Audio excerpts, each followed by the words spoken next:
المغامره لنوفل الزروني، غير اتجاه الكره في الجهه اليسرى عند يسري بوزوق. يسري بوزوق هذه فرصه لفائده فريق الرجاء. يسري بوزوق شو غادي يعمل يسري بوزوق دائما حتى الكره كيمر. هذه فرصه ادم النفاتي، فرصه الهدف. هدف اول بواسطه يوسف بالعمري. فريق الرجاء ينجح في الوصول لمرمى الحارس المهدي الحرار. تمريرات قصيره، عمل كبير يسري بوزوق، تسديده قويه، تدخل المهدي الحرار ويوسف بالعبري في المكان المناسب يتمكن من تسجيل الهدف الاول لفائده فريق الرجاء. فرحه كبيره لجماهير الحاضره التي تتابع اللقاء وتتابع المباراه.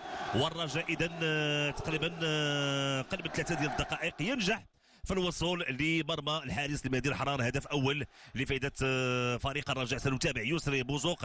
لاحظوا العمل اللي قام به، وصلت كره لادم النفاتي، تسديده مهدي موهوب، ترجع الكره ليوسف بالعمري الذي يسدد والكره تعانق الشباك. هدف اول لفائده فريق الرجاء. نتابع من جديد هذه المحاوله.